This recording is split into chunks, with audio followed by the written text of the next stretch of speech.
Oi gente, tudo bem? Meu nome é Milena, sou professora de Educação Física e hoje a gente vai fazer uma aula sobre mulheres no esporte e desigualdade entre os gêneros, né? Um assunto super atual que sempre cai nas provas do Enseja. Então, para a gente começar entendendo, a gente precisa entender o que é essa desigualdade de gênero, né? Então, é a diferença de poder, de oportunidades entre homens e mulheres dentro de uma sociedade, né?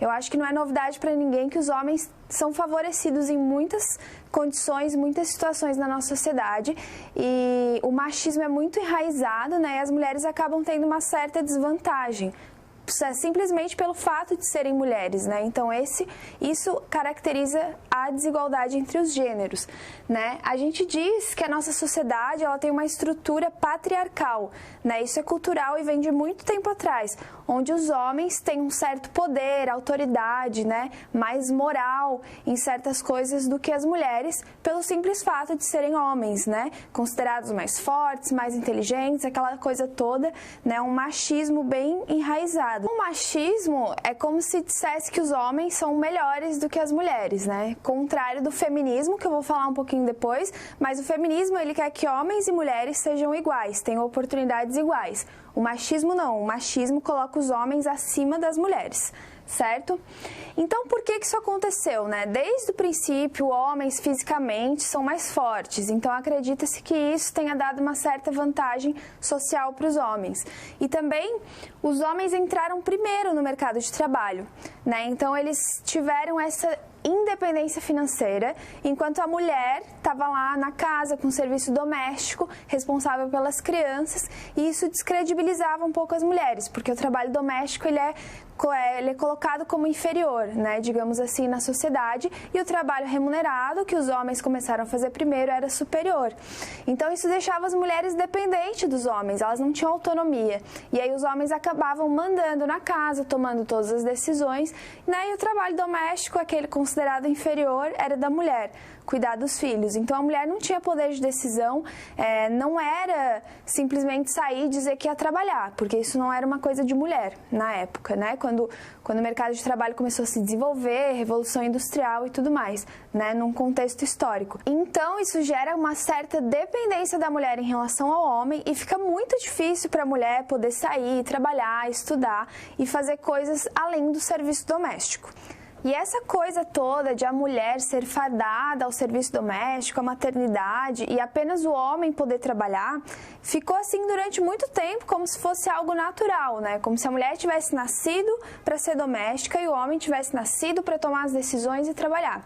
Mas na verdade isso começa a mudar quando as pessoas começaram a perceber isso, né? Afinal, homens e mulheres são iguais e podem fazer as mesmas coisas. Então os movimentos feministas, quando eles começaram a desmascarar esse machismo que era considerado normal, natural, né? Então, a gente precisa lembrar que essa desigualdade de gênero é um processo social e cultural, não é algo natural, inato do ser humano, né? A gente não nasce, por exemplo, eu mulher, eu não nasço fadada ao serviço doméstico simplesmente porque eu sou mulher. Isso não é natural, né, do meu sexo. E sim, homens e mulheres precisam ter direitos iguais dentro de uma sociedade. Mas a forma como a sociedade foi se desenvolvendo virou uma estrutura patriarcal, né? Por isso que a gente fala que é um processo social e cultural e não algo natural do ser humano. Para a gente ter noção, as mulheres só puderam votar em 1932, né? Então, antes disso, as mulheres não podiam nem sequer escolher quem que elas queriam que representasse a gente lá nos poderes políticos. Então, como a gente viu, a desigualdade entre os gêneros está em quase todos os âmbitos da sociedade. E no esporte não é diferente. Então, agora a gente vai falar um pouquinho mais especificamente dessa área, dos esportes. Todo mundo já deve ter ouvido falar que esporte não é coisa para mulher, que é coisa de homem, né? Que isso vai contra a natureza feminina, que mulher que pratica muito esporte fica masculinizada, né? Isso não é muito natural. Enfim, as mulheres foram já proibidas de praticar esportes. Na Grécia antiga, né, que a gente considera o berço dos esportes, o berço das Olimpíadas, né, onde o esporte é muito tradicional, principalmente o atletismo, as mulheres eram proibidas de praticar esporte. Apenas os homens poderiam e as mulheres não podiam nem assistir às competições, né? Se elas fossem pegas assistindo às competições, as penalidades eram bem graves. Então as mulheres não podiam nem praticar e nem assistir. Diziam que isso ia contra a natureza feminina, como eu falei anteriormente, né, que isso deixava as mulheres muito masculinas. E como que isso mudou, né? Demorou muito tempo, até o final do século XIX, pra gente ter noção, pouquíssimas mulheres praticavam esportes, né? Isso ainda era considerado algo do mundo dos homens. Então a gente teve que ter algumas mulheres muito importantes na história do esporte, né? As mulheres percursoras do esporte, que tiveram que literalmente ir lá e se meter no meio dos homens e competir para que a gente conquistasse esse espaço. Então agora a gente vai falar um pouquinho dessas super mulheres que deram a cara a tapa para que a gente pudesse se enquadrar no mundo dos esportes junto com os homens.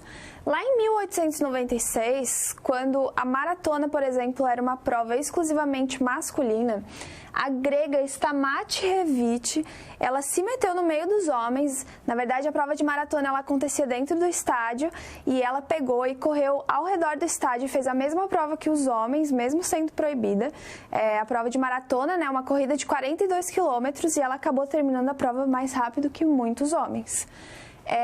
Já em 1900, um pouquinho depois, Alice Meliat, ela juntou um grupo de 10 mulheres e foram todas para os Jogos Olímpicos em Paris e simplesmente competiram junto com os homens quando as mulheres ainda não eram permitidas fazer isso. Né? Então a gente vê que as mulheres literalmente elas tiveram que dar a cara a tapa sem medo de serem julgadas, sem saber se realmente poderiam competir e se meter no meio dos homens para que esse espaço fosse conquistado. E no Brasil, um nome muito importante que não tem como deixar de falar é a Maria Lenk, né, uma nadadora que a gente tem, que em 1932 ela foi a única mulher dentro da comitiva olímpica que foi competir nos Jogos Olímpicos em Los Angeles. Na época ela não conseguiu nenhum pódio, mas ela se destacou muito pela força de ser a única mulher brasileira a competir nas Olimpíadas. Na verdade, a única mulher sul-americana, né? Ela foi a primeira realmente que saiu e foi competir nos Jogos Olímpicos. Pra gente ter noção, só em 1936 que o Comitê Olímpico Internacional, o COI, começou a considerar as mulheres como atletas e aí sim elas começaram a competir em algumas modalidades dos Jogos Olímpicos.